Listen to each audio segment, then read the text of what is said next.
Labvakar, skatītāji, kas skatās mūsu tiešsaistē, un labvakar, skatītāji, kas skatīsies mūsu vēlāk ierakstos. Šī ir pēdējā un piektā saruna par veselību. Šīs sarunas organizē Rīgas valsts pilsētas labklājības departaments, un iepriekšējie sarunu ieraksti ir pieejami Veselīga Rīga Facebook lapā, Veselīgs Rīdzinieks mājaslapā, Spotify sarunas par veselību un 2 gan YouTube kanālā. Es esmu Rūta Plauta-Dedele, un es būšu šo sarunu moderators. Un šovakar mums ir saruna, vai viegli ir būt mūsdienu jaunietim. Un uz sarunu ir aicināta atkarības speciālists psiholoģe Elīna Brila. Labvakar! Labvakar. Varbūt pāris vārdos par sevi. Jā, paldies par uzaicinājumu. Esmu psihologs un tiešām vairākus gadus jau darbojos tieši ar atkarībām, bet man bija ļoti viegli atsaukties sarunai par jauniešiem, par pusauģiem, par jauniešu vecumu posmu, tāpēc, ka ikdienā esmu jauniešu mentors un strādāju ar sociālā riska jauniešiem, kas nozīmē, ka mēs redzam daudz tiešām sarežģītus gadījumus, pie kam sociālais risks, ja kādreiz tas nozīmēja mazos huligānus, tad šobrīd tas nozīmē jaunieši, kas nemācās, jauniešus, kuri tiek skolā piedzīvojuši dažādu veidu vārdarbību, tie ir jaunieši, kuri jūtas sociāli izolēti un tam līdzīgi. Ja? Tā ka es labprāt arī balstītos vairāk tādā ikdienas pieredzē, ja? nevis teorijā, bet tas ir tajā, ko mēs redzam darbā ar jauniešiem. Ļoti jauki. Un tad pievērsīsimies sarunai. Ja. Vai viegli ir būt mūsdienu jaunietim? Galvenais jautājums dienas. Jā. Un es devos uz šo sarunu, un es domāju, ka manā galvā šis jautājums pamazām pārvēršas par jautājumu, vai vispār ir viegli dzīvot. Un, mēs taču visi redzam dažādos vecumos, ka mēs saskaramies ar dažādiem izaicinājumiem, un katram vecumposmam ir savi izaicinājumi, bet pusaudzība, dažkārt kaut kur, nevarēšu vairs citēt konkrētu speciālistu, bet ir dzirdēta tāda frāze par to, ka pusaudzība ir nedaudz līdzīga psihiskai saslimšanai, vai ne? Tas kaut ko pasaka par šo vecumu posmu. Tātad cilvēks jūtas tik apjucis un tik ļoti nesaprot, kā dzīvot tālāk un vispār, kas viņš ir un ko viņš grib un kā atsaukties savām vajadzībām, bet ievērot noteikumus, bet viņam varbūt tos negribas ievērot nemaz. Tad tā īsā atbilde ir, visticamāk, šajā vecuma posmā patiešām dzīvot var šķist grūtāk nekā bērnībā, kurā nav tik daudz noteikumu vai kurā nav tik daudz varbūt arī gaidu no bērna, bet ir milzīga vēlme būt neatkarīgam apstākļos, kuros jaunietis to nevar atļauties. Tātad īsa atbilde ir, nē, tas nav viegli, vai ne? Bet mums visiem ir savas grūtības dažādos vecumos. Kā ir ar šo te pusaudzības vecuma intervālu? Vai nav tā, ka mūsdienās salīdzinoši ar kaut kādiem gadiem atpakaļ šis te vecuma posms nedaudz sāk atkāpties? Vai tomēr ne? Atkāpties, agrāk sākties un varbūt vēlāk beigties. Jā, tieši tā arī ir. Un tas ir tas, ko mēs novērojam arī praksē, ka mēs runājam par tādu tiešām plašu intervālu, kuru tad parasti gribas arī sadalīt, jo, piemēram, tad, kad mēs strādājam ar jauniešiem, mēs nevaram strādāt ar grupu vecumā no 10 līdz 18, piemēram, gadiem, tāpēc, ka šie vecumi ir ļoti atšķirīgi, atšķiras vajadzības un atšķiras tipiskās grūtības. Tāpēc mēs dalām pat, piemēram, tādu vecumu, kad mēs strādājam no 13 līdz 15, tad no 16 līdz 18, jā, jo ir grūti strādāt ar viņiem visiem kopā. Manuprāt, sliktākais, ko var darīt pieaugušie, neļaut viņam nokļūt, jaunietim neļaut viņam piedzīvot šo pakāpenisko atdalīšanos, šo pakāpenisko pieaugšanu. Un no otras puses, neļaut viņam viņā ieiet šajā vecuma posmā un pēc tam neļaut iespējams iziet no šī vecuma posma. Pavisam cits jautājums, protams, ir tie gadījumi, kad mēs novērojam, kā par jaunieti šajā vecumā vienkārši kaut kādu iemeslu dēļ pārstāja rūpēties, vai tāpēc, ka vecākiem pašiem ir grūtības, vai tāpēc, ka ir šķiršanās, vai vecākiem mēdz būt atkarības, vai dažādi citi iemesli, kāpēc jaunietis tiek, teiksim tā, pamests novārstā. Ja? Bet, nu jā, šis vecuma posms šobrīd ir ļoti plašs, un katrā no tiem ir jāzina, nu, kā atsaukties uz tām vajadzībām. Kā neapmaldīties, kā vecākam šajā vecuma posmā, kad šķiet, ka tu jau esi pietiekami pieaudzis, nu tad pats arī dari visu. Un varbūt nemaz tādu ļaunu negribot, dot to brīvību tik lielu, ka varbūt tas pusaudzis jūtās pamests no vecāka puses, bet īstenībā jau tā nav domāts. Es nedomāju, ka tā ir tāda tendence mūsdienās. Tie varbūt ir atsevišķi gadījumi. Un, jā, mēs varam novērot kaut kādas kopīgas iezīmes šajās ģimenēs, kur aug pusaudzis. Tomēr katrā ģimenē tas notiek kaut kā ļoti individuāli. Piemēram, mēs redzam ģimenes, kur vecāki paši, kā bērni, ir piedzīvojuši ļoti lielu kontroli, piedzīvojuši ļoti lielu stresu par pārspīlētu uzraudzību, un tad viņi grib saviem bērniem dot lielāku brīvību. Ja, un tad viņi var nošaut greizi, iedodot par daudz. Un varbūt tieši otrādi, ja, ka vecāks uzrauga ļoti cieši, žņaudzoši, neatļaujot pieaugt un atdalīties. Iespējams, tāpēc, ka pats nav bijis no kaut kā pasargāts, varbūt pašam ir bijis pārāk daudz jādara. Un tad, kā man šodien vēl sarunā teica viena mamma, viņa teica, es tik daudz cietu savā bērnībā, un tāpēc es savai meitai noliku priekšā visu. Ja? Viņa gan teica, paldies Dievam, meita to novērtē un ir labs kontakts, bet nevienmēr tas tā ir. Dažkārt ir arī šis te pilngadības slieksnis, ka līdz 18 gadiem, un tad visu laiku ir tas 18, tev paliks 18, tad tu varēsi darīt, ko tu gribi, tev paliks 18, tad tu varēsi iet, un tad dažkārt arī paliek 18, un tad arī cilvēks pilnīgi absolūti noraujās no ķēdes. Es drīzāk teikšu tādās veselīgās ģimenēs, mēs arī varētu diskutēt par to, kas ir veselīga ģimene, bet pieņemsim kaut kādu savu tādu vidējo priekšstatu par veselīgu ģimeni. Manuprāt, tur parādās tieši pretēja problēma, ka viņam neļauj pieaugt. Kad viņam paliek tie 18, bet kur tu vēl skriesi, vai nē, taču padzīvo pie mums, tu taču vēl mācies, un tad viņš paliek 19 un 20, un varbūt viņam ir jau 24, un viņš jau joprojām dzīvo. Un pats galvenais, ka viņš nemaz nekur netaisās. Ja? Un tad, man liekas, nav nekā briesmīgāk par 40-gadīgu vīrieti, kurš vēl ir pie mammas, ja, uz dīvāna skatoties televizoru.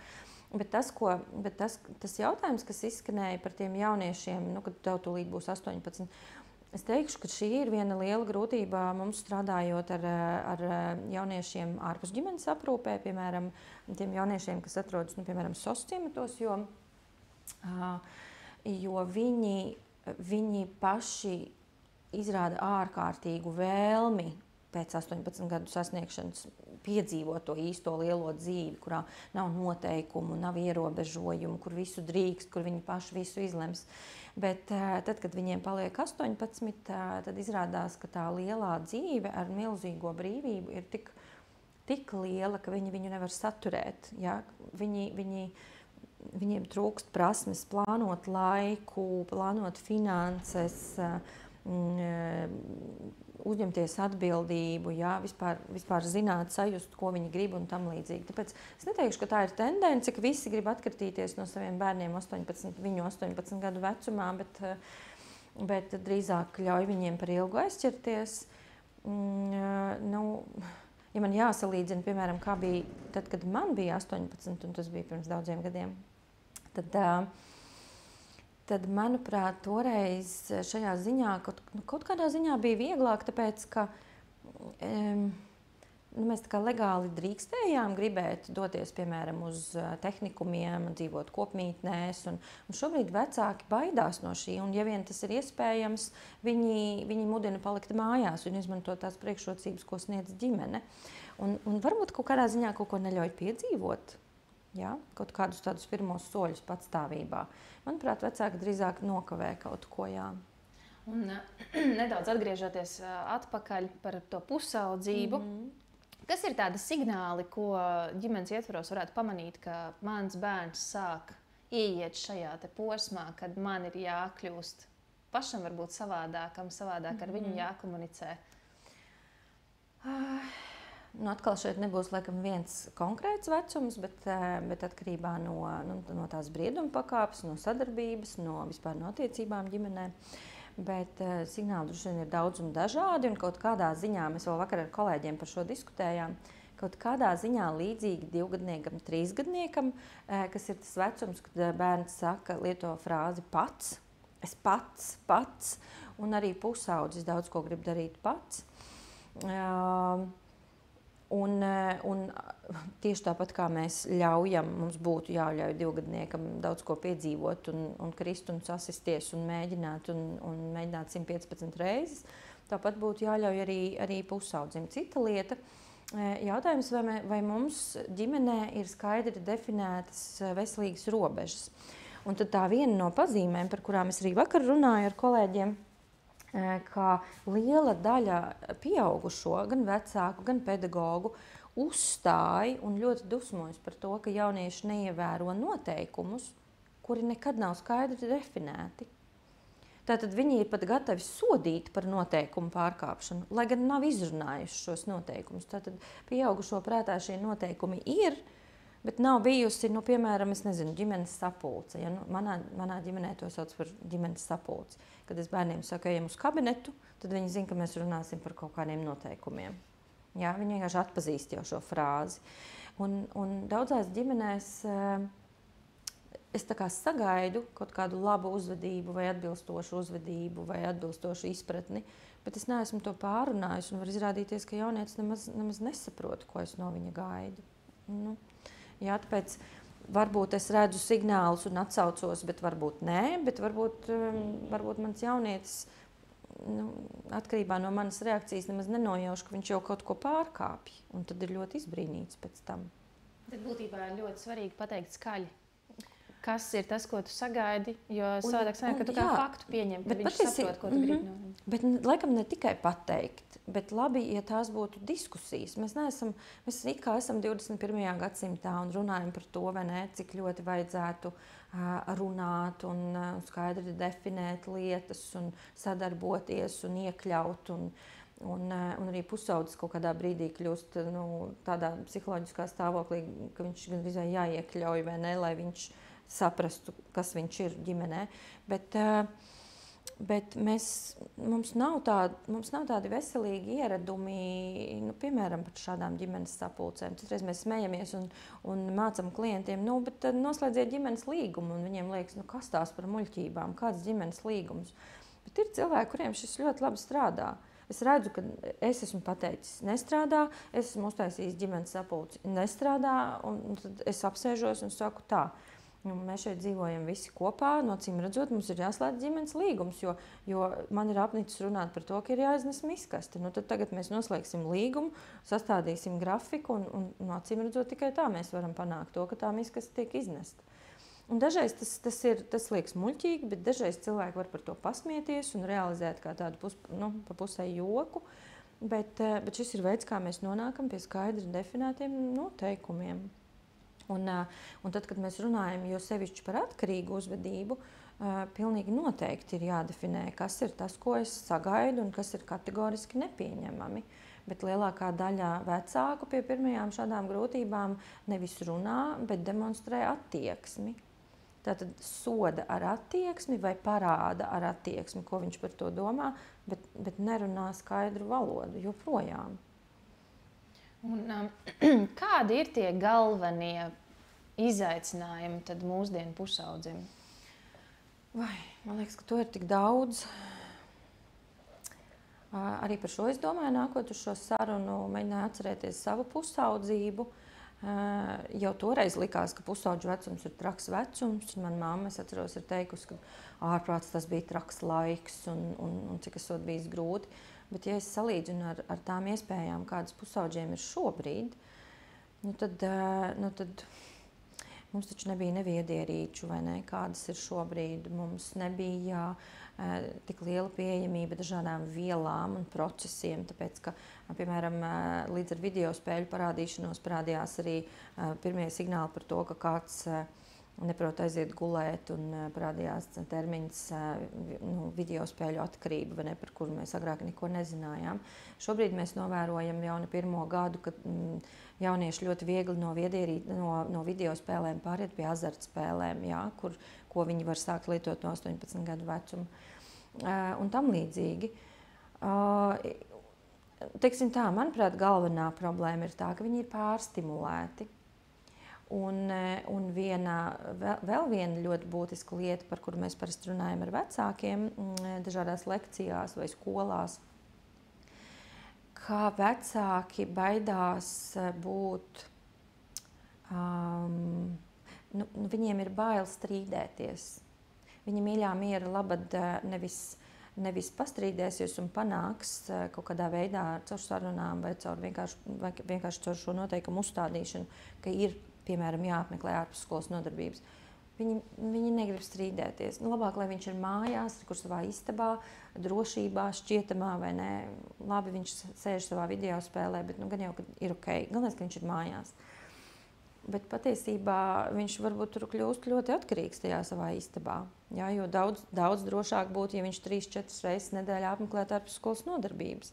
Mums vienkārši ir viņam jāpasaka, ka tev ir kaut kas jāizvēlas. Es nepateikšu, ko tu pats izdomāsi, bet tev ir jāizvēlas. Un bieži vien vecāki sēž un brīnās par to. Bet kāpēc viņš negrib? Viņš kādreiz gāja futbolā un tagad viņš negrib. Viņš drīkst negribēt, bet tad viņam ir jāizvēlas kaut ko citu. Tāpēc, ka tas ir nepieciešams viņa veselīgai smadzeņu attīstībai, viņa veselīgai fiziskai nobriešanai. Viņam ir jākustās. Viņam ir jākustina gan smadzenes, gan savu ķermeni, un pie video spēlēm tas nenotiek. Kā ir ar pārgalvību un visu šo te ar riskantu uzvedību? Jā. Jā, tā ir vecumposma iezīme. Kāpēc? Tāpēc, ka smadzeņu priekšējā daiva, kas atbild par loģisko domāšanu, par lēmumu pieņemšanu, par spēju izmantot iepriekšēju pieredzi šajā lēmumu pieņemšanā vēl nav nobriedusi, un tā nobriest no 25 līdz 30 gadu vecumam, kas nozīmē, ka mēs principā gaidām no cilvēka to, ko viņš mums nevar iedot. Man liekas, ka tas ir tieši tik vienkārši, un viņu riskantā uzvedība ir dabiska, normāla. Es drīzāk teiktu, mums būtu jāuztraucas, ja viņš nemaz neriskē ar savā uzvedībā, ja viņš nav pārgalvīgs, bet to vajadzētu pareizi ievirzīt. Un ja, piemēram, mēs runājam par zēnu, kurš ir ļoti pārgalvīgs, ļoti aktīvs, viņam patīk riskēt, kāpt, lekt, visu kaut ko darīt, bet obligāti šādam jaunietim ir jāiet ārpus skolas nodarbībās, kaut ko jādara. Un tad viņš šo savu riskanto uzvedību pareizi realizēs. Un kā izveidot tādu veselīgu vidi mājās ar pusaudzi, lai mēģinātu viņu ievirzīt, bet nesabojāt attiecības? Jo mēs jau zinām, ka pusauģi, it sevišķi, ja vēl temperaments ir tāds asāks, ir ļoti spuraini. Nevienmēr šīs sarunas virzās, kā gribās. Kā veselīgi ievirzīt sarunu? Jā, kā veidot tās attiecības veselīgi, lai... Tas, protams, noteikti ir individuāli katrā situācijā, bet ar pusaudžiem ir ļoti grūti runāt brīžiem. Varbūt es ienesīšu šeit savā atbildē piemēru, kas skar atkarīgu uzvedību.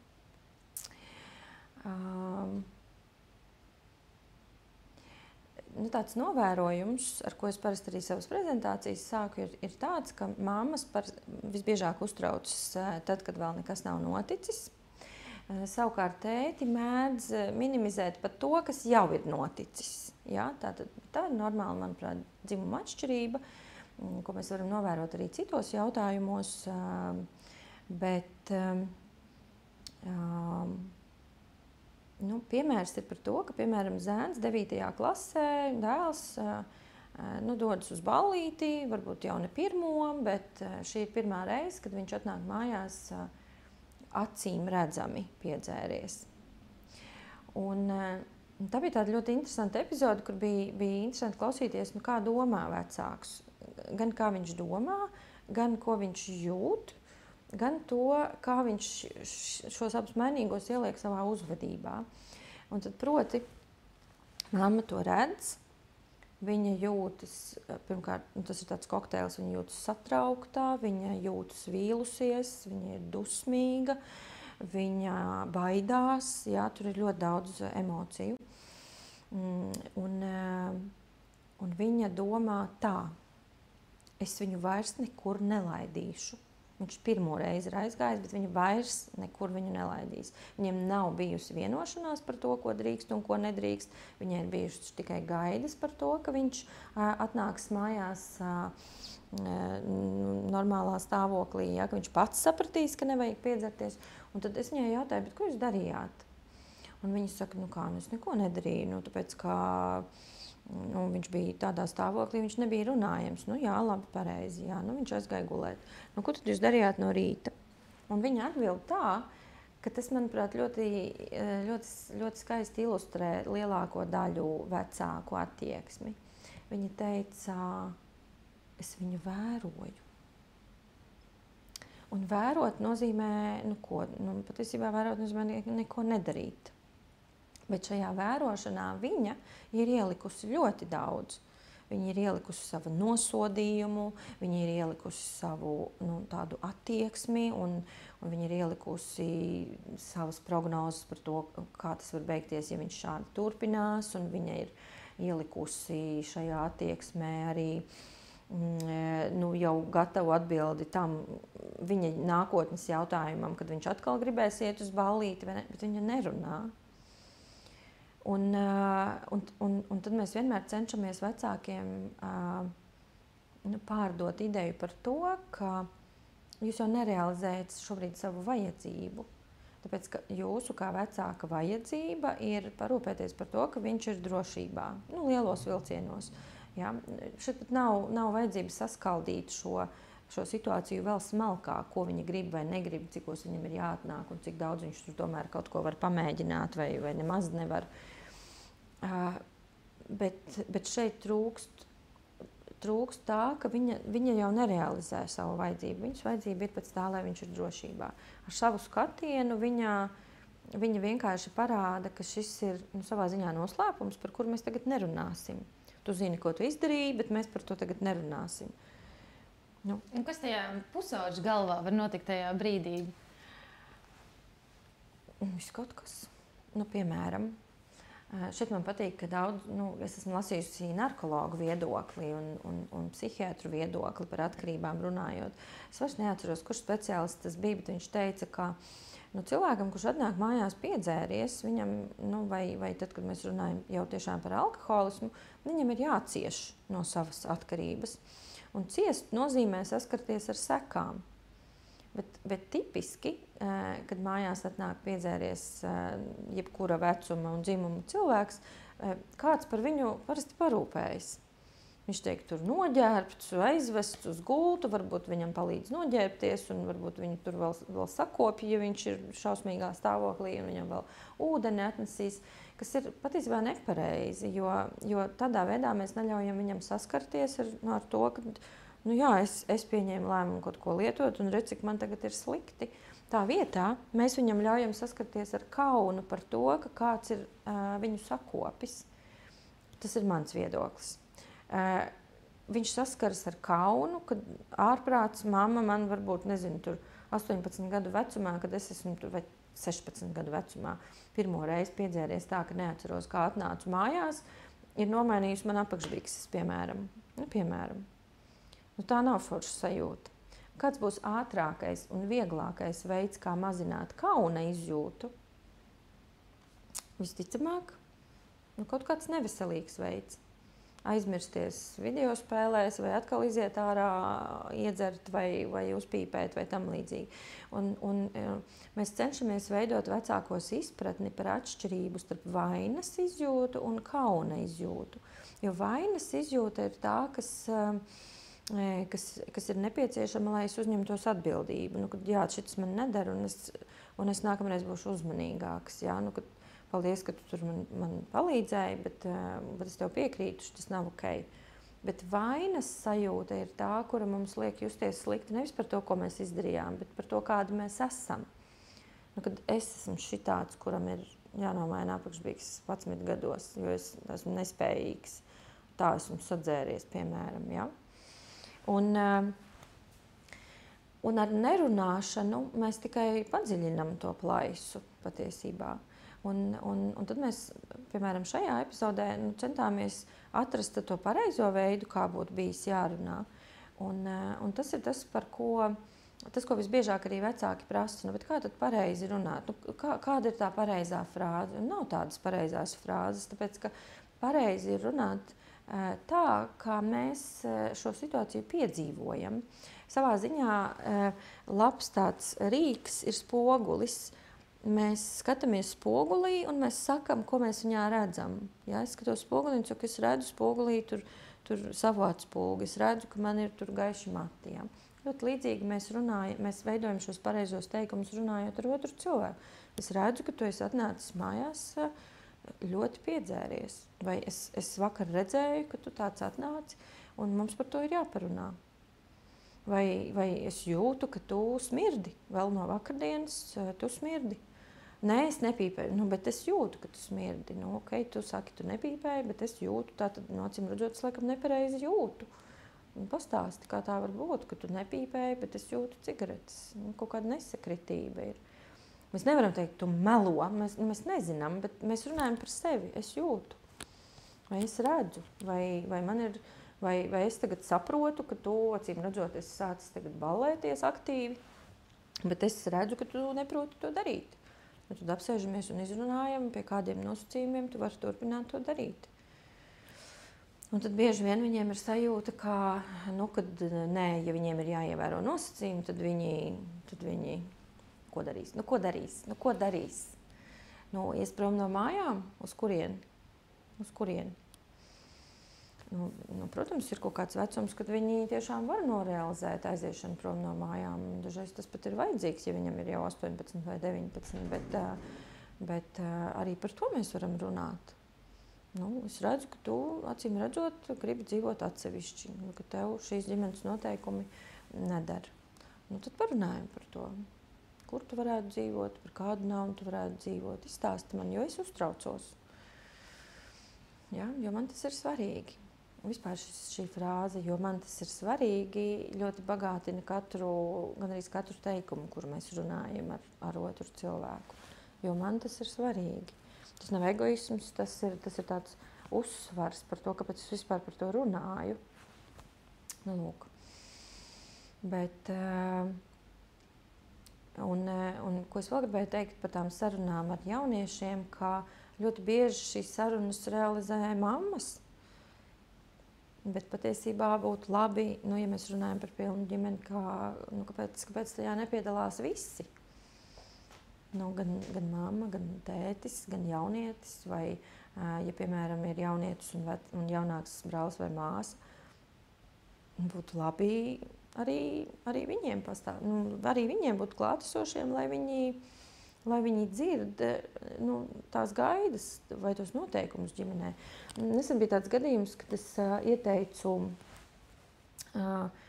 vienai ģimenei, kura ir saskārusies ar jauniešu atkarību, noskatīties filmu Ben is back. Bens ir atpakaļ, Bens ir atgriezies par no narkotiskajām vielām atkarīgu jaunieti. Lai ilustrētu un lai kopīgi pārunātu to, kādas var būt sekas no lietošanas. Ja, kad pazūd uzticēšanās, ļoti grūti atgriezties un arī fiziski grūti atgriezties, tāpēc kā atkarībā prasa savu. Un kad es jautāju ģimenei, kā viņiem gāja un vai viņiem ir izdevies, jā, viņi tiešām bija noskatījušies to filmu kopā. Un viena no tām atgriezeniskajām saitēm bija tāda, kad esot bijis jūtams tas zilonis istabā, tas smagums tāds, jā. Bet viņi nebija runājuši par to. Un šis no vienas puses, es nenosodu šo situāciju, bet es parādu to, ka, cik grūti mums ir runāt. Jo patiesībā mēs jau filmu skatāmies ne tikai tāpēc, lai viņš redz, ar ko tas var beigties. Ne tikai tāpēc. Mēs taču gribam par to runāt. Ne jau par velti ir instruments, ko sauc par filmu terapiju vai kinoterapiju. Mēs skatāmies, mēs izmantojam viņu kā instrumentu, lai pārunātu to, ko mēs jūtam, ko mēs domājam par to, ko mēs redzējām. Varbūt kādas ir mūsu prognozes, ja filmā ir atvērtas beigas, kā šajā gadījumā. Un var just, ka vecāki baidās. Viņi varbūt var piespiest viņu tā, tu tagad sēdēs un skatīsies ar mums to filmu, bet viņi baidās iedot sev balsi, runāt par to, kas tur notika, vai nu redz, es jūtos tāpat kā mamma filmā. Vai tu jūties tā kā tas bērns tur? Jā, no cīm redzot, tas nav viegli, ja jau vecāki nevar saņemties šādām sarunām. Par alkoholu runājot, pēc tam virzīsimies tālāk. Bet nākas, diemžēl, dzirdēt arī šādus stāstus no pieaugušajiem par alkohola lietošanu, ka viņš jau tāpat ballēsies un ies un pamēģinās, tad lai viņš pamēģina mājās mūsu uzraudzībā.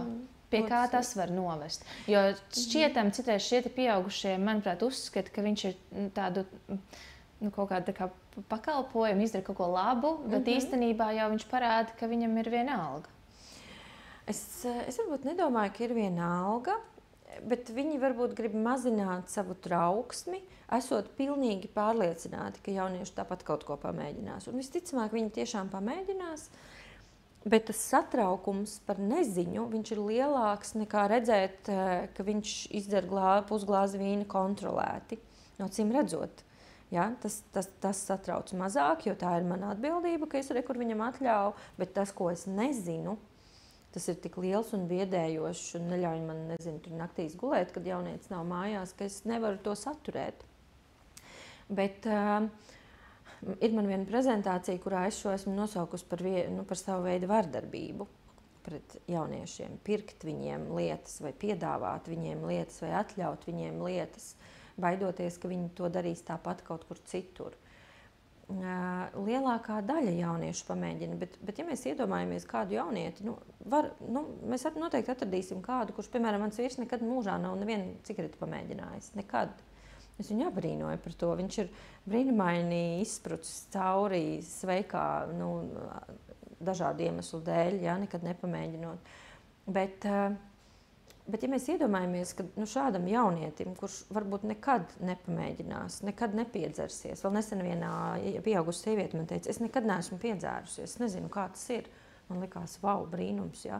Bet iedomājieties, kā tas būtu, ja mamma uztraucoties vai tētis uztraucoties teiktu, dzer, labāk, ka tu šeit mājās pamēģini nekā tur nezinu kur. Bet viņi varbūt nekad tā arī nepiedzersies. Mēs to nezinām. Un vispār šobrīd tas, ko mēs novērojam, ka, piemēram, alkohola lietošana jauniešu vidū neskaitās vispār stilīga. Es arī savu prezentāciju skolām esmu nosaukusi atkarīgs, nav stilīgs. Jo viņi dara citas lietas. Varbūt arī mēs redzam kaut kādas atšķirības reģionāli, ka pilsētās ir viena varbūt tendence un reģionos kaut kāda cita. Bet alkohols nav tik stilīgs vairs, lai gan viņš ir pieejams, viņš ir visur. Jā. Būtībā mūsdienās nav jau tā, ka samazinās šie atkarību gadījumi jauniešu vidū. Viņi vienkārši mainās. Viņi mainās, tāpēc, ka ir pieejamas vielas un ir pieejami procesi, kas varbūt pat ir daudz spēcīgāki nekā alkohols, piemēram. Jaunietis var kļūt ļoti atkarīgs no video spēles un pāriet pie azartspēlēm, kas dažkārt pat tiek salīdzināti ar heroīnu lietošanu. Bet viņš var nekad nebūt pamēģinājis, kokteili alkoholisko, vai viņam liekas riebīga īsta cigarete. Veidi, kā atkarīgu vielu un procesu ražotāji un izplatītāji uzrunā jauniešus un vispār sabiedrību, kļūst arvien filigrānāki. Starp citu, vēl aizvakar, tas bija vakar no rīta, man zvanīja jaunietis un uz darba telefonu un teica tādus vārdus. Viņš teica, man vakar palika 18 gadi, un es gribēju izmantot bezmaksas bonusu un uzspēlēt azartspēles savā dzimšanas dienā. Bet viņš esot nejauši sevi nobluķējis. Un es domāju, yes! Ja, jo liegumu nevar tik viegli noņemt. Un viņš man prasa, ko var darīt. Un es saku, jūs varat atpūsties tagad 12 mēnešus. Ja? Nebijāt vēl īsti sācis, bet tagad varat gadu atpūsties, jo jums nav variantu. Un šeit ir runa par to, ka ir bezmaksas bonusi, ir video spēles, kas ir ļoti, ļoti līdzīgas azartspēlēm, ir izklaižu vietas, piemēram, atceros, man milzīgu sašutumu izsauca organizācija, kas nodrošina kāpšanu, boulderings, laikam tas saucas, kāp pa sienām, ja? Kuri bija izreklamējuši pasākumu, hei, nāc pie mums tur tajās un tajās dienās, vakaros, un ka maksā ietilpst arī alus, vai pēc tam kopā dzersim alu, es neatceros, nav svarīgi. Bet tas aicinājums bija tieši tāds, ka alus ir tas, ar ko mēs tevi tagad uzaicinām, ar ko mēs tevi tagad piesaistīsim. Un es biju ļoti sašutusi un rakstīju viņiem, ka, hei, jūs darat tik foršu lietu, jums ir tik kolosāls pakalpojums, kas aizrauj cilvēkus, kas ir ļoti veselīgs, ja, kas arī savā ziņā tur arī iesaistīta sīkā motorika, man ir jāsataust un savs spēks jāieliek, un tas ir saistīts ar smadzeņu darbību. Priekš kam jums vēl to ālu tur? Kāpēc?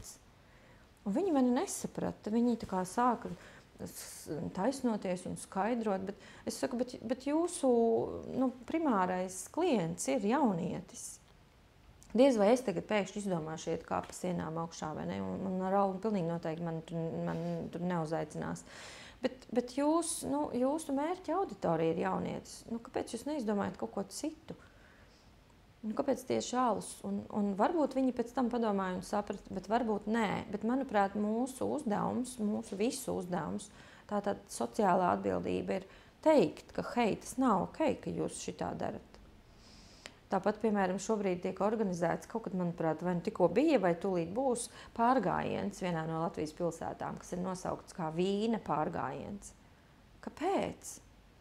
Mums ļoti patīk pārgājieni jau apmēram 10 gadus Latvijā. Mēs, man liekas, esam kļuvuši par pārgājienu tautu. Katru nedēļu ir ļoti daudz piedāvājumu doties pārgājienos Facebookā visā Latvijā. Kāpēc vajag tieši vīna pārgājienu? Un šogad alkohola būšot vairāk nekā pagājušajā gadā. Kaut kas nav pareizi, man liekas, tajā, kā mēs pērkam cilvēkus. Ka tas notiek caur tādām dāvanām, caur tādiem mazajiem bonusiņiem. Bet tas nav bonus. Manā izpratnē tas nav bonus. Es to nesaprotu. Vai arī es esmu vienkārši sasniegusi tādu vecumu posmu, kurā es to vairs nesaprotu. Iespējams, kādreiz man tas būtu šķitis labs bonus, jo es nebiju nobriedusi pietiekami. Bet man liekas, ka mums ir uz to jānorāda. Kā ir ar vielas, alkohols, procesi, salti, veipi, viss šis? Kā ir ar viedierīcēm? Kāda ir tā situācija, ko jūs esat varbūt novērojusi savā praksē? Mūsdienās šobrīd. Es esmu novērojis to, ka šeit arī ir pārspīlējumi. Vecāki vai nu vispār neuzstāda nekādus noteikumus, vai nu uzstāda noteikumus, kas izaudzina savā ziņā tādu no mums atkarīgu personu, kas, jūs visi noteikti esat kaut kur piedzīvojuši vai redzējuši lūdzošu bērnu. Mām, lūdzu, vēl 15 minūtītes, vai tur vēl stundiņu, vai mamma saņem zvanu. Ja? Lūdzu, man tā ir bijis ar draudzenēm. Mēs sēžam pļāpājam un draudzenei zvana bērns un čīkst klausa. Vēl nedaudz. Viņa saka, labi. Un tad viņi tur pagarina to laiku, vai ne? Un ir bērni, kuriem šo limitu nav vispār. Vēl nesen es dzirdēju atsauksmi par klases vecāku sapulcē. Es dzirdēju atsauksmi no kādas mammas, kur bija sašutus, ka kāpēc kaut kāda meitene tur no klases viņas meitai 3 naktī sūta WhatsAppā īziņas 3. klasē. Tā kā kaut kas nav pareizi, vai ne? Un šeit varbūt mamma pat nenojauš, ka tā meita to dara naktīs. Tā var būt. Jo dažkārt ir tā, ka vecākiem liekas, viņš aizgāja gulēt 10, bet viņš aizgāja gulēt ar telefonu. Un mēs nezinām, kas ir tas, ko viņš dara ar telefonu. Varbūt mums pat neienāk prātā. Mums liekas, viņš ir nogurs, viņam ir jāguļ. Ja? Tajā pašā laikā, man liekas, pie pirmā signāla, ka viņš neguļ, mums ar viņu ir jāsaka. Mums viņam ir jāsaka, nu, es tā saprotu, ka tev nav paškontroles spēja, tu neproti nolikt telefonu laikā, tāpēc no acīm redzot, mums būs jāievieš noteikums, ka telefons paliek virtuvē vai dzīvojamā istabā vai kaut kur, vai pa nakti tiek izslēgts. Un modinātājs nav arguments. Mēs varam pamosties dažādos citos veidos, vai kāds mūs var pamodināt. Piemēram, es ļoti bieži stāstu par savu pieredzi manā ģimenē ar telefoniem, bet tas ir izveidojies nejauši. Man nav bijis tāds nodoms. Tiešām tā sanāca nejauši. Mēs dzīvojam 2 stāvos, un bērniem telefons parādījās 1. klasē. Un kaut kā tā sanāca, jo likās loģiski, bērns dodas augšā uz savu guļamistabu, kāpēc viņam ir vajadzīgs telefons, vai ne? Un mēs ieviesām virtuvē uz palodzes tādu groziņu, kurā mums stāv telefonu lādētāji, un mēs arī ieliekam telefonus. Un tā tas ir joprojām, lai gan viņi mācās 4. un 5. klasē. Un tā situācija ir savā ziņā paradoxāla, jo viņi nenojauš, ka viņi varētu ņemt to telefonu augšā līdzi. Viņiem vienkārši ir izveidojies stabils ieradums. Tas ir vienkārši stabils ieradums. Tāpat kā, aizmirsu, ko gribēju teikt. Es gribēju teikt par pusdienas laiku. Piemēram, mūsu bērni gulēja pusdienu laiku vēl tad, kad citi jau sen vairs negulēja. Viņi vēl gāja bērnu dārzā, bet viņi vēl gulēja pusdienu laiku, jo viņi nebija sapratuši, ka citi bērni neguļ jau vairāk. Viņi vienkārši ievēroja šo tādu rutīnu. Tā bija rutīna mums. Ir pusdienu laiks, ir jāiet gulēt, tu esi saguris, kamēr citi tur niķojās un staipās. Un mums vienkārši gāja gulēt, jo viņiem likās, ka tā ir iekārtota dzīve. Varbūt viņi pēc tam piedzīvoja vilšanos, uzzinot, ka citiem tā nav, bet mēs jau esam tie, kas veido to viņu normālo izpratni vai to viņu. Mēs esam tie, kas liek pamatus. Un bērnam mobilajam telefonam pie gultas nav jāstāv. Man viņš stāv pie gultas, un es viņu tiešām skrūlēju pirms miega. Tas ir nepareizi. Man arī vajadzētu atstāt groziņā. Es atzīstu to. Un dažreiz es domāju tā, es visu laiku mācu citiem tā darīt, man arī vajadzētu, es arī pamēģināšu. Un tad es tomēr sev šo gandrību atstāju. Bet es viegli aizmiegu, tāpēc man ar to nav problēmas. Bet tajā brīdī, kad es pamanīšu, ka bērni grib ņemt telefonus uz guļamistabu, es noteikti runāšu par to, ka nē, man tas nav pieņemami, jo man nav sajūta, ka jums ir paškontroles spēja. Kā novērtēt, vai šī paškontroles spēja strādā arī dienas ietvaros? Labi, vakarā nolikt tos telefonus un neņemt uz istabu, tas ir viens, bet ikdienas ir šī 1. klase, kas ir tāds zīmīgs laiks, kurā lielai daļai tiek iegādāti telefoni, jo vajag sazināties, mazums kas, ja bērns aiziet skolā un paņem šo telefonu līdzi uz skolu. Pēc skolas, skolas autobusus viņi ir nogādājis mājās, vecāki vēl ir darbā, tur līdz 5-6. Un viņš ir pats ar savu šo ierīci.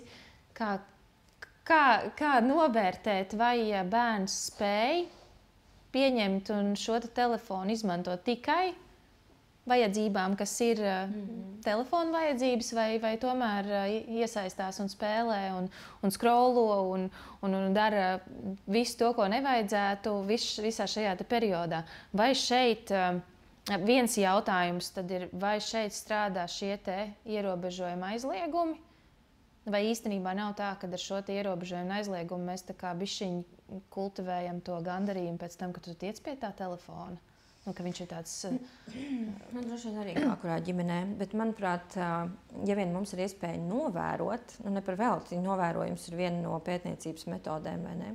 Ja mēs varam novērot, un man ir iespēja dažkārt novērot, kā mani bērni nāk no skolas. Viņi nenāk šitādā veidā, neredzot, kas notiek apkārt. Es redzu, ka man vispār nav pat jārunā par to. Es nezinu, kāpēc viņi tā dara, jo es novēroju citus bērnus, kuri iet ieurbušies telefonos. Kāpēc manējie tā nedara, es nezinu.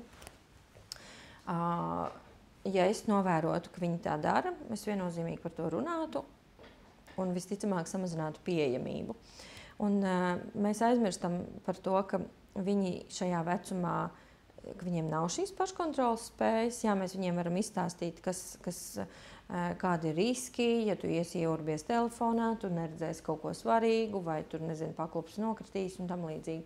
Mēs to varam izskaidrot, bet iespējams, ja viņi redzēs, ka apkārt daudzi to dara, tad viņi nespēs tomēr šo nokontrolēt sevī. Un tad dažkārt es jautāju vecākiem, bet jums taču ir iespēja, piemēram, telefons ir saziņas līdzeklis, viņam obligāti nav jāsēž internetā, un vispār, manuprāt, lielākā daļa bērnu, piemēram, lieto neatbilstošu saturu. Bet tad jautājums, kāpēc viņam, piemēram, ir tas internets? Kāpēc viņam nav tur kaut kāda ļoti noteikti ierobežojuma, ka viņš, piemēram, var tur izmantot tikai noteiktas lapas vai izmantot tikai noteiktā laikā vai mēs taču to varam noteikt, kāds būs tas saturs. Es ļoti brīnos, tagad tas vairs nav tik aktuāli, bet tad, kad tikko parādījās TikToks, es ļoti brīnījos par vecākiem, kuri atļauj lietot TikToku maziem bērniem. Un es biju ļoti sašutus un ļoti bieži rakstīju publiski, ka es šo nesaprotu. Kāpēc bērns, kuram vēl nav 10 gadi, sēž TikTokā? Un atbilde ir tāpēc, ka mums tas ir ērti. Tāpēc, ka viņš ir aizņemts un man nav ar viņu jānodarbojas, man nav jāpiepūlas, man nav jāuzspēlē spēles ar viņu vakarā vai nezinu, kaut kādā veidā sakarīgi viņam jāpalīdz. Tie vakari, kad, es atceros pagājušajā gadā, tas bija ļoti aktuāli, tie vakari, kad man bērni teica, māma, uzspēlējam Monopolu. Cik ļoti es varētu gribēt uzspēlēt Monopolu pēc garas darbdienas, tieši cik ļoti. Bet es spēlēju. Es spēlēju to Monopolu. Un tā ir piepūle. Mums ir jāpiepūlās. Tāpēc, ka ja es ar viņu nespēlēšu Monopolu, viņi divatā to darīt kvalitatīvi nevarēs, tad ko viņi darīs? Skatīsies televizoru vai sēdēs telefonā. Tāpēc mums ir jāspēlē Monopols vai jebkas cits, ko viņi grib. Un, ja negrib, mums ir pat jāierosina varbūt. Dažkārt mēs varam novērot arī ikdienas situācijās, piemēram, sēdi restorānā vai kafejnīcā, vecāki mierīgi, klusumā un mierā nekomunicējot ar savām atvasēm. Katrs ir planšetē vai telefonā. Un arī pavisam maziem, lai novērstu uzmanību no dažādām manipulācijām vai notikumiem, arī ieliek telefonu, viss ņem skaties, lai tikai ir miers un klusums. Jā, tā mēs darām. Tas ir traki. Šis ir par tādiem maziņiem un pamatskolas bērniem, bet kā ir ar tādu pusaudzi, kurš ir atkarīgs no viedierīces? Mēs jau tur vairs tik ļoti nevaram ar šiem ierobežojumiem, manuprāt, tikt galā, jo viņi ir pietiekami advancēti, lai viņus apietu. Jā, mēs jau runājām, vai ne, iepriekš, ka viņi ir ļoti radoši. Un es esmu dzirdējusi par gadījumiem, kad, piemēram, vecāks ir tiešām apņēmies ieviest ierobežojumus un, piemēram, atslēdz internetu. Bet jaunietis ir tik radošs, ka viņš sarunā ar kaimiņiem, ka viņš izmantos viņu internetu, piemēram, un vecāks pat nenojauš. Jā. Bet atkal, noņemt internetu nozīmē sodīt. Bet jautājums, vai pirms šīs sodīšanas ir bijusi saruna? Vai tur ir bijusi vienošanās, vai mēs esam izstāstījuši, ko mēs jūtam un ko domājam par to, ka viņš pārāk daudz lieto viedierīces. Tie gadījumi, kad pie manas praksē nonāk atkarīgi jaunieši, pārsvarā azartspēļu atkarīgi, ir bijuši tie gadījumi, kad vecāks pat vairāku gadu garumā ir domājis, ka bērns ir drošībā, jo viņš sēž savā istabā pie datora. Viņiem pat nav bijusi nojausma, ka viņš tur kļūst atkarīgs. Un mēs viņam vēl esam to nodrošinājuši. Jo viņš ir pateicis, ka viņam vajag tādu un tādu video spēli, un mēs viņam viņu nopērkam. Nepainteresējoties, kas tā ir par video spēli, ko ar viņu dara, kāds pasaulē ir vērtējums vai viedoklis par šo video spēli. Mēs gribam ātrāk atkratīties. Viņam vajag video spēli, mēs viņam nopirksim, lai viņš mums liek mieru. Vai arī mēs viņam nopirksim, ja visiem ir, lai viņam arī ir, lai viņš nav tur kaut kādā ziņā izstumts vai apbižots. Bet, piemēram, tad, kad es vecākiem saku, bet vai jūs zinat, kas ir tā un tā video spēle konkrētā? Vai jūs zinat, ka tā ir viena no pasaulē atkarību izraisošākajām video spēlēm? Nē, viņi to nezina. Un tad mēs stāstam, jā, ka tas mehānisms, kā šajā video spēlē panākt cilvēka ar vien lielāku iesaistīšanos, ir tieši tāds pats kā azartspēlēs. Jā, un tad ir arī droši vien, kad aktuāls jautājums, kāpēc šis jaunietis vispār grib pavadīt tajā virtuālajā vidē vairāk laika nekā varbūt savā Tāpēc, ka viņš tur iespējams gūst kaut kādu veidu lielāku gandarījumu. Tas ir pirmkārt, un otrkārt viņš to saņem ar mazāku piepūli. Vienmēr visās savās lekcijās es runāju par to, ka smadzenes ir apbrīnojams, ļoti supergudrs dators, visgudrākais pasaulē. Tajā pašā laikā smadzenes dažkārt, jāsaka, tā ir ļoti dumjas, bet varbūt ne dumjas, bet ļoti, ļoti slinkas, jo smadzenes grib realizēt, smadzenes grib realizēt mūsu uzvedību caur īsceļiem. Viņas grib sasniegt maksimālu rezultātu ar minimālu iesaistīšanos. Tas taču tā ir, vai ne? Ja mēs iedomāsimies taciņu, pa kuru var nokļūt ātrāk nekā ejot apkārt pa bruģētu celiņu, mēs redzam tās iestaigātās taciņas. Jā, varbūt tā ir bijusi slikta plānošana, bet es nezinu, es tev piespiežu parasti apiet apkārt pa celiņu. Bet cilvēki iet pa to zālīti, tāpēc, ka tā ir ātrāk. Un ja mēs sāktu mērīt laika izpratnē, viņi neko baigi neieguva, bet tā ir iekārtotas smadzenes. Viņas grib izdarīt ar mazāku piepūli, sasniegt lielāku rezultātu, un video spēles to nodrošina. Kā ir ar tādiem sarkanajiem karogu signāliem par pusaudzi, tieši runājot par pusaudzības šo posmu, ka mēs ģimenē varam saprast, ka kaut kas, jā, tieši par atkarībām, ka kaut kas nenotiek tā, kā tam vajadzētu notikt? Pirmkārt, tā ir tāda vizuāla novērošana. Man arī ir tāds vesels saraksts ar šīm pazīmēm, bet viņas visas var izskaidrot ar pavisam vienkāršiem izskaidrojumiem. Ja, ka viņš tur ir noguris, vai šis ir raksturīgs pusaudzības vecuma posmam, tāda vēlme vairāk izolēties, vai emocionāli tāda pārslogotība, ka viņš ir dusmīgs un pats nezinu, ko grib un negrib ar mums runāt, vai ne? Bet tā ir tā pieaugšana un atdalīšanās. Un mēs bieži vien sakam, viņš jau ir pusaudzis, bet varbūt patiesībā viņš tur pamazām kļūst atkarīgs. Un atkal šeit vajadzētu sarunu, vai ne? Es redzu, ka tev kaut kas notiek. Jā, parunāsim par to. Bet pazīmes ir, ja mēs runājam par video spēlēm vai azartspēlēm, tad viena no pazīmēm ir nauda, kam vecāki bieži nepievērš uzmanību. Tam, ka viņš biežāk prasa naudu vai pārstāja prasīt naudu. Piemēram, ka viņš pats sev viņu kaut kādā veidā dabū. Ir taču jaunieši, kuri, piemēram, tirgo dažādas atkarību izraisošas vielas. Ja, strādājot ar jauniešiem, es to dzirdu regulāri. Es zinu kādu, pie kura es tur aiziešu un nopirkšu. Un tas nav pieaugušais, tie ir tādi paši pusauģi, jaunieši. Un šādā veidā viņš pelna, un vecāks domā, redz, cik labi manējais nav prasīgs, vai ne? Neko man neprasa.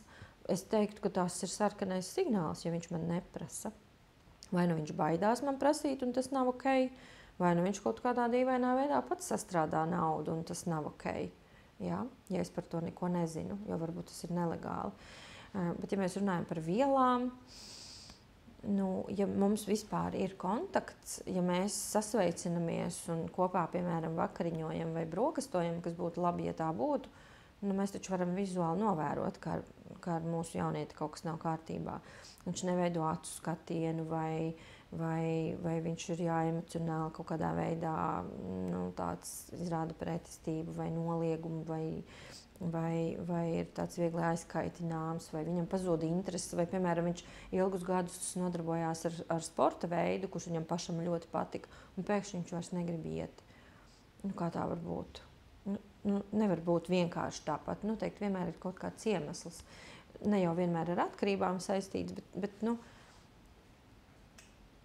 atkal mēs nonākam pie sarunas, pie tā, ka vajag runāt. Kā ir ar tādu sodu un atalgojumu sistēmu? Ja mēs ļoti labi droši vien pazīstam šo modeli, ja tu darīsi tā un šitā, tad būs tā un šitā, bet ja tu izdarīsi labi tur tā un šitā, tad tu dabūsi tur to un šito. Varbūt nedaudz var pakomentēt šo, ko mēs ar to varam tad gal galā panākt. pie kā mēs nonākam, ja mēs šādi te mēģināsim? Vai vispār tāda, piemēram, motivācijas kaut kāda schēmiņa mājās ar problemātisku jaunieti? Bet tas atkal ir, manuprāt, tik ļoti saistīts arī ar personību.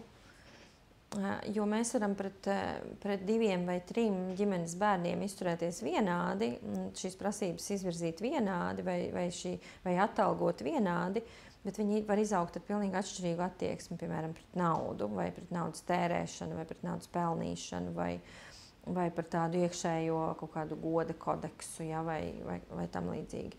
Un dažreiz ir grūti paskaidrot, kā, bet es taču viņus audzināju vienādi. Es esmu vairāk nevis par sodu, bet par noteikumiem. Un vai vajag atalgot? Vispār, ne jau par velti mums ir atalgojuma sistēmas smadzenēs, bet viņi darbojas arī bez speciālas atalgošanas. Jā, jo garšīgi pēst arī nozīmē justies atalgotam, vai tikt laikā uz tualeti arī nozīmē justies atalgotam. Bet ja mēs viņu pieredzināsim stimulēt ar naudu un tikai tad panākt reakciju, tad visticamāk mēs varam kaut kā izbojāt šo dabisko spēju atsaukties ārējiem stimuliem un uz to kaut kā reaģēt. Ja? Tad kaut kādā ziņā mēs varam runāt droši vien par ģimenēm, kurās tiek audzināti Pavlova suņi, ja? Kuri reaģē tikai uz konkrētu stimulu. Jā, ka viņš, nezinu, tur iztīrīs istabu vai iznesīs miskasti tikai tad, ja viņam samaksās naudu par to, vai ne? Bet man liekas, ka tas vispār vairs nav tik populāri. Tas kādreiz bija tāds rīks, ko vecāki ļoti izmantoja. Bet bērnu dārzos, vai ne, mēs zinām, ir tur zvaigznītes, saulītes skolā, man liekas, arī sākuma skolā. Bet es tagad uzreiz aizdomājos, kā ir manā ģimenē, vai es kaut kādā veidā atalgoju. Mums joprojām zobu feja nāk, lai gan neviens vairs netic, ka viņa īstenībā eksistē, bet zobu zem spilvena vienalga liek, un es vienalga lieku naudu. Bet nosauksim vienkārši to par rituālu. Bet ja mēs, piemēram, runājam par pienākumiem, es nekad neesmu maksājis bērnam par pienākumiem. Un tad, kad es sapratu, ka saraksts pie sienas nestrādā, jo pagājušajā gadā es mēģināju to ieviest, kad es redzēju, ka nav pašiem izpratnes, ja miskas stāv pilna, kāpēc tieši man viņi ir jāiznes, vai kāpēc jūs paši nesaprotat, ka viņi ir jāiznes. Un sapratu, ka arī dežūras taisu tātad es tur ieguldos. Tad šobrīd es izmantoju WhatsAppu. Es izmantoju WhatsApp grupu, kurā ir ģimene, un kur es esmu nosaukusi par uzdevumi mājās. Un es ielieku aptaujas tipā uzdevumus, ir vai 2 vai 4 uzdevumi, un katrs var pieteikties, ko viņš grib darīt. Mums tas ļoti labi strādā. Es nezinu, kā ar citiem. Un tas notiek bez atalgošanas. Es esmu vienkārši pateikusi, ka es ar visu galā tikt nevaru. Es sagaidu, ka jūs arī iesaistīsieties, un šī ir tā forma, kādā es jūs informēšu, ka ir kaut kādas darāmas lietas. Kurš pirmais pieteiksies uz vieglāko uzdevumu, būs labākā pozīcijā. Bet es cenšos, lai uzdevumi ir vienlīdzīgi, plus mīnus. Bieži vienkārši var dzirdēt, ka, teiksim, nevar panākt ar šīm ikdienas sarunām, kad izdarīs tur kaut kādus tos savus mājas darbiņus vai pienākumus, un tad ja tu tur man nedēļu no vietas tur uzturēsi savu istabu tur kārtībā vai noliks zeķis tur, kur viņām ir jābūt, tad mēs sestdien tur aizbrauksim. Tas jau arī savā ziņā ir tāds ne tieši par tīru naudu kā tādu, ka tu maksā, bet arī mazākam bērnam. Ir konkrēti piemēri arī par telefoniem, par gadžetiem. Ja tu tur kaut kādu konkrētu laika intervālu, tad būs kaut kas par to. Ja, tas, droši vien, ka tas motivē bērnus, bet es nezinu, es to nepraktizēju, un man liekas, ka noteikumu ievērošanu var panākt tāpat.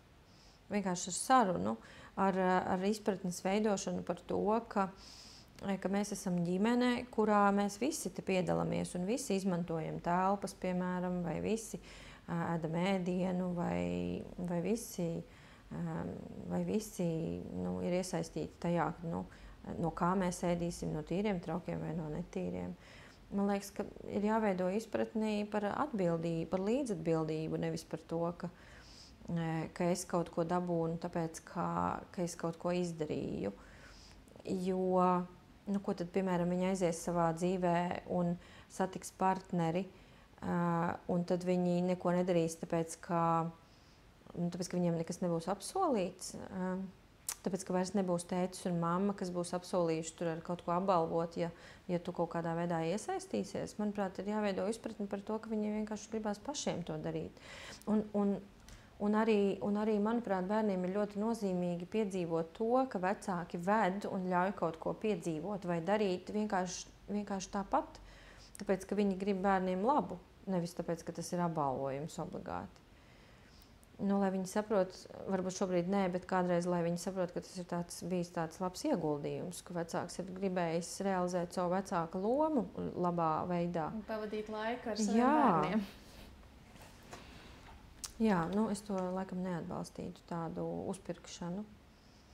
Vienalga ar ko. Vai ir kādi faktori, kurus varētu minēt, kā atkarību veicinoši? Tādi triggerīši, kāpēc, teiksim, viens jaunietis kļūst atkarīgs un viens pret līdzīgām atkarību veicinošām vielām vai procesiem nekļūst atkarīgs. Kas ir šie veicinošie faktori? Viņu ir daudz, un viņi ir gan tādi, kurus mēs varam novērtēt un pat izmērīt, un tādi, kurus nevaram. Piemēram, mēs nekādā veidā nevaram izmērīt iedzimtību, ģenētiku vai ne, un tad, kad mēs skatāmies dzimtas koku, kur tēvs un vectētiņš, piemēram, ir bijuši vai joprojām ir alkoholiķi, tad ir skaidrs, ka mazdēls vai dēls vai mazdēls būs ar augstāku risku, ka viņam arī būs atkarība neobligāti no alkohola, bet tā iespēja ir augstāka, bet izmērīt mēs viņu nevaram. Varbūt kādreiz varēsim. Bet tad ir, piemēram, tāda lieta kā vides ietekme. Un es šeit varbūt šoreiz atturēšos nosaukt konkrētas dzīves vietas, jo tad, kad es esmu to darījusi, parasti atrodas kāds, kurš saka, nē, es tur dzīvoju, vai tur mana mamma dzīvo un tur ir ok. Bet mēs visi zinām, ka ir kaut kādi plus-mīnus tur rajoni, kas ir tādi vairāk, tur, piemēram, riskus radoši. Bet tas ir fakts. Nevajag to noliegt, vai ne? Un paši pieaugušie ar atkarībām man ir teikuši, bet kā lai es neatgriežos pie vielu lietošanas vai pie spēlēšanas, ja manā rajonā, lai tiktu vispār līdz savam dzīvoklim, man ir jāpaiet garām 4 spēļu zālēm. Tad man ir jāmaina dzīves vieta.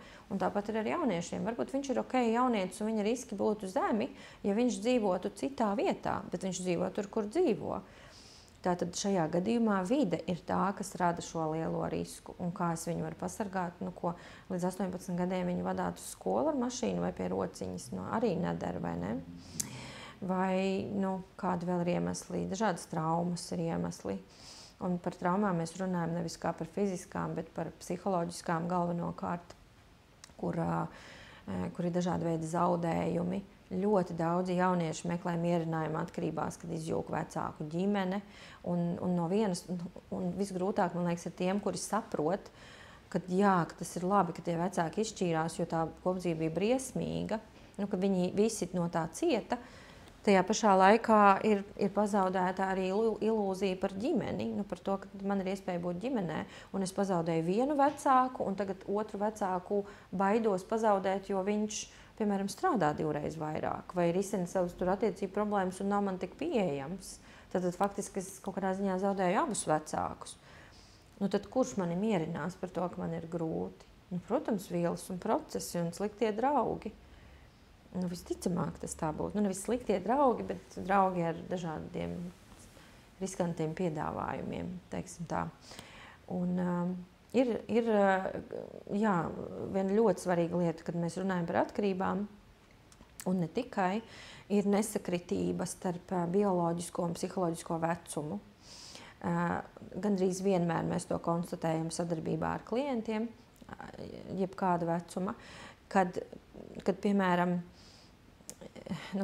vīrietim, jaunietim, tas vēl ir jaunietis, 26 gadu vecumā, kurš jau dzīvo atsevišķi, strādā un viņam ir partnerattiecības. Bioloģiskais vecums ir 26, bet psiholoģiskais daudz mazāks. viņš ir iestrēdzis kaut kādā tādā vecuma posmā, kurā viņš grib legāli spēlēties, piemēram, ja, un tāpēc viņš iespējams ir azartspēļu atkarīgs. Un tad jautājums, kas notika tajā vecumā, kurā viņš ir iestrēdzis? Jā, izjuka vecākiem ģimene, ja, un viņš nebija vairs vajadzīgs ne mammai, ne tētim, un viņš aizmirsās caur video spēlēm. Un, kad viņam palika 18, viņš pievērsās azartspēlēm. Naudas bija maz ģimenē, viņam ir ilūzija, ka šis būs veids, kā viņš papildinās savas finanses, piemēram. Ja? Tik dažādi tie gadījumi, bet tik daudz tur tā vienojošā ir, ka, jā, bet varbūt arī otrādi, kad psiholoģiskais vecums ir lielāks, ja? Kad, piemēram, jaunam cilvēkam nav bijusi bērnība. Ar tādiem mēs ļoti bieži saskaramies, kad viņš ir neapzināti uzņēmies pieaugušā lomu, kopjot vai slimu vecāku, vai vienkārši rūpējoties par jaunāku brāli vai māsu, kamēr vecāki ir prom, vai vecāki strīdās, vai vecāki ir atkarībās. Viņš nav izbaudījis bērnību, un tagad viņš ir pieaudzis, viņš it kā ir, nezinu, tur 30 gadus vecs, bet savā, viņam ir tāds izmisums par to, ka bērnība nav piedzīvota, bet ko tad tagad mesties atpakaļ bērnībā, tas vairs nav iespējams. Jā, un tad vielas un procesi palīdz mazināt šo satraukumu vai šo spriedzi. Kāds būtu tāds rīcības algoritms, varbūt to celiņu var izstāstīt, kad mēs kā pieaugušie konstatējam, vai līdzcilvēki konstatējam faktu, ka pusaudzim ir problēma? Kur iet? Labi, viens ir pie ģimenes ārsta bieži vien, bet... Bet atkarībā no tā, kas tā ir par problēmu, jo arī tās mēdz būt tik ļoti atšķirīgas. Vēl nesen es saskāros ar gadījumu, kad vecāks saņēma video pierādījumu par to, ka bērns lieto narkotiskās vielas. Un tas bija ļoti šokējoši. Bija skaidrs, ka bērns pats tās narkotikas nav ne meklējis, ne atradis. Viņš ir nonācis tādā vidē, tādā draugu un paziņu lokā, kurā viņam šo vienkārši piedāvā vecāki jaunieši. Un tad bija jautājums, ko darīt. Un es arī jutos apmulsusi, ko darīt. Skaidrs, ka jārunā ar pašu jaunieti, ka tas nav normāli, un nezinu, jābūt tagad kaut kādiem tur ierobežojumiem, vai ne, vai katrā ziņā jābūt sarunai. Bet vēl ko darīt? Viņš nav vēl atkarīgs, bet viņš ir tajā kompānijā, un ja mēs neko nedarīsim, ir ļoti liela iespēja, ka viņš kļūs atkarīgs. Ko darīt? Un es zvanīju uz policiju un jautāju padomu, ko darīt. Es arī zvanīju uz Rīgas domas, manuprāt, tas bija zem Rīgas domas, nepilngadīgo kaut kas tur, likuma pārkāpumu kaut kādu nodaļu. Un es teicu, ko darīt šādā situācijā. Un man tiešām pieaugušie profesionāļi ieteica informēt par šo tiesību sargājošās iestādes, par to, kā acīm redzot ir pilngadīgi cilvēki, jaunieši, kuri nepilngadīgajiem piedāvā narkotiskās vielas. Bet iedomājieties tagad, cik viegli varētu būt pašam vecākam aiziet uz policiju un uzrakstīt iesniegumu, pieminot savu bērnu vārdu. Un tā kā es strādāju ar mentorējumiem jauniešiem, man ir iespēja novērot šīs situācijas ļoti bieži un redzēt, cik atšķirīgi vecāki rīkojas. Un mans secinājums ir tāds, ka tie vecāki, kuri ir ļoti strikti un kādam varbūt pat var likties, ka savā ziņā nežēlīgi, ka viņiem veicas labāk ar šo. Piemēram, ir mamma, kura savai meitai ir pateikusi, ja tu nebūsi 10 mājās, man ir pilnīgi vienalga, vai tu tur aizkavējies, vai aizmirsi, vai kas tev ir, es zvanīšu policijai. Tāpēc, ka es uztraucos. Jo viņai tiešām nevar uzticēties šajā dzīves posmā tai meitenei, jo viņai ir bijušas dažādas atkarības, visādas sliktas kompānijas un tam līdzīgi. Ja? Tātad viņa nevar vienkārši tur, pastaigājoties pa mežiņu aizmirst, ka ir 10. Jā, vienkārši pastāv risks. Un mamma ir pateikusi, vienkārši zini to, ka es zvanīšu policijai.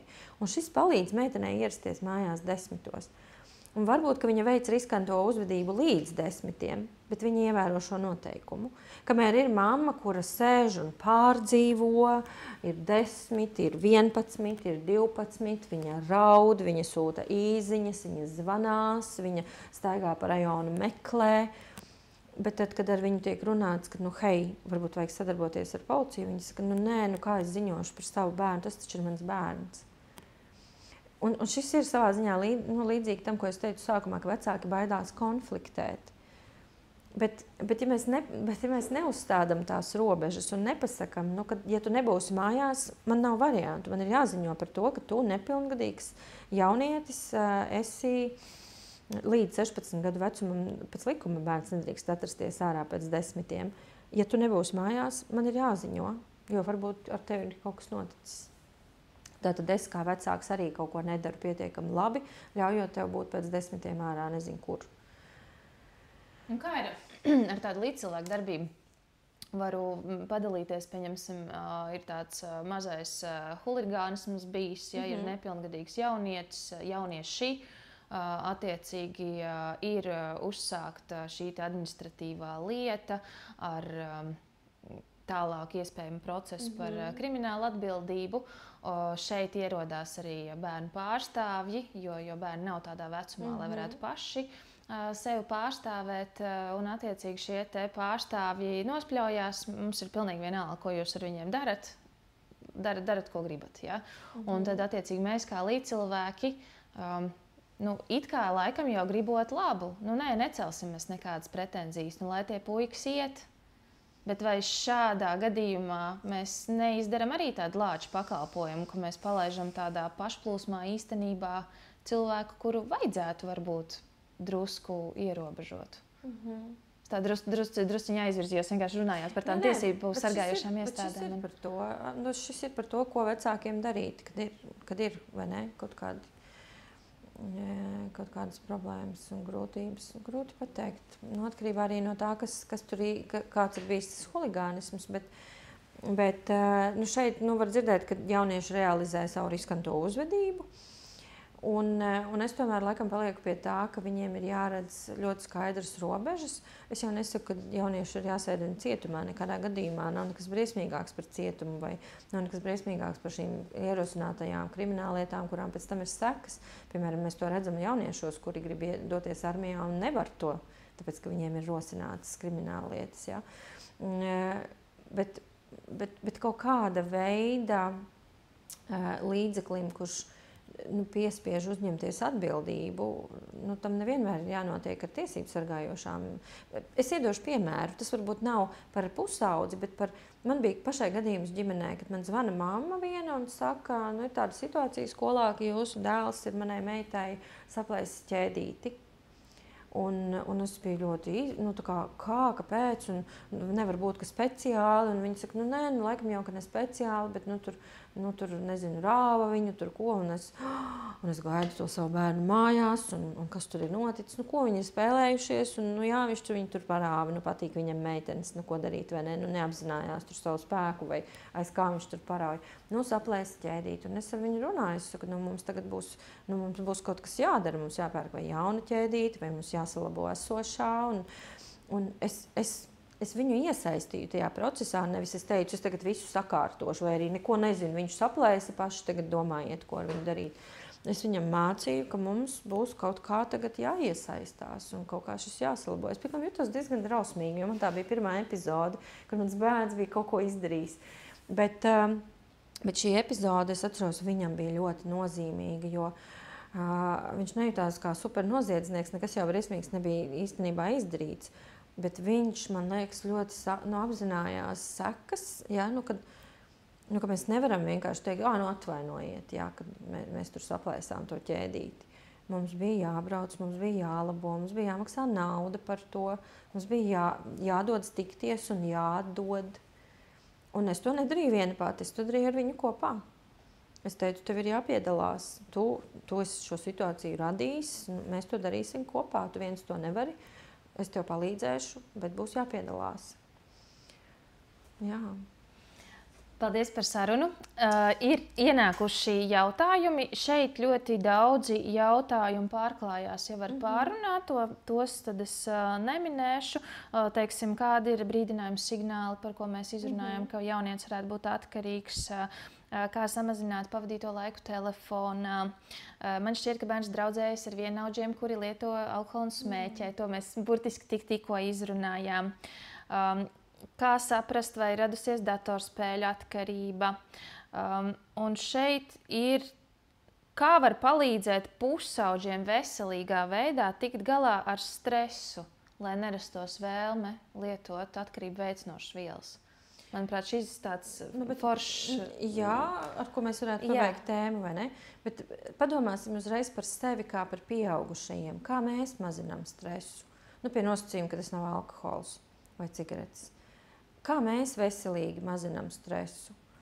Es nezinu, piemēram, ko jūs varētu nosaukt. Es varētu nosaukt, piemēram, nojošanu, peldēšanu. Man ļoti palīdz mūzika Spotifyā, labi piemeklēta. Ja? Man palīdz miegs, un dažreiz, kad es nevaru aizmigt, tad es sev palīdzu aizmigt. Man ir eļļa, piemēram, kurai ir iemidzinošs efekts. Ja? Un tam līdzīgi. Tātad es izmantoju tādus sociāli pieņemamus rīkus, kas man palīdz manu stresu mazināt. Bet viņi taču ir tieši tādi paši cilvēki kā mēs. Mēs visus šos rīkus viņiem arī varam mācīt kopš mazām dienām. Piemēram, kāpēc mēs nemācām bērniem ar elpu sevi nomierināt?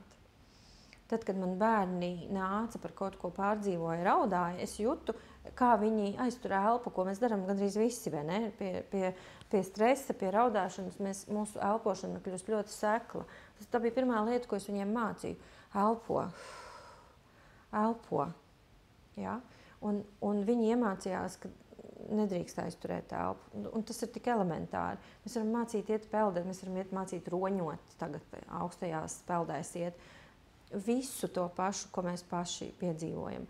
Ieviest rituālu reizi vai 2 nedēļā iet kopā uz baseinu visiem, vai iemācīties izmantot pirti sestdienās, vai iemācīt nelietot telefonu ilgāk par kaut kādu konkrētu laiku, paskaidrojot, ko nozīmē baltā gaisma, kā viņa traucē smadzenēm aizmigt un tam līdzīgi. Ļoti, ļoti, ļoti daudz runājot. Un vēl vakar es kaut kur lasīju internetā par šo, ka vecākiem, kad bērni ir mazi, mēs kaut kā pie tiem mazajiem bērniem visu laiku ejam atpakaļ, bet no mazajiem bērniem izveidojas lielie bērni un pēc tam mēs, ka ar mazajiem bērniem ir jārunā. Un es atceros, kad mani bērni bija mazi, es viņus vedu no bērnu dārza, un es nezinu, kāpēc, man likās, ka visas mammas tā dara. Es ļoti daudz runāju. Man likās, ka es vāros kā putras katls. Es runāju par visu, ko es redzu. Tagad mēs braucam pāri tiltiņam, paskatieties, kā tu tur tararā, un es vienkārši komentēju visu, ko redzu. Un šādā veidā viņi vienkārši sociāli iemācās. Un ja es kā mamma neprotu nomierināties, kad man ir stress, kā tad, lai viņi iemācās? Viņi var iemācīties no manis tikai. Ja man ir bijusi slikta diena un es eju ārā panojot vai nezinu, paskriet, ja es tā daru, es tā nedaru, tad visticamāk viņi no manis paņems to, ka tas ir forši. Un ja mans bērns iet uz stadionu un pavada tur 3 stundas un atnāk mājās melnu muti, es esmu laimīga. Viņš ir atradis veidu, kā mazināt stresu. Varbūt viņš pat neapzinās, ka viņam ir stress, bet viņš intuitīvi sajūt, ko viņam vajag. Man liekas, mēs bieži vien aizmirstam viņus iemācīt atpazīt pašiem to savu intuitīvo sajūtu. Pie tā vajadzētu mēģināt kaut kā un runāt. Labi. Paldies par šo sarunu. Šī bija noslēdzošā saruna, 5. Visi šie sarunu ieraksti ir vērojami Veselīga Rīga Facebook lapā, Veselīgs Rīdzinieks mājaslapā, Spotify sarunas par veselību un 2 gani YouTube kanālā. Šovakar mēs tikāmies ar Elīnu Brīlu, runājām par to, vai viegli ir būt mūsdienu jaunietim, un es no jums atvados. Visu labu!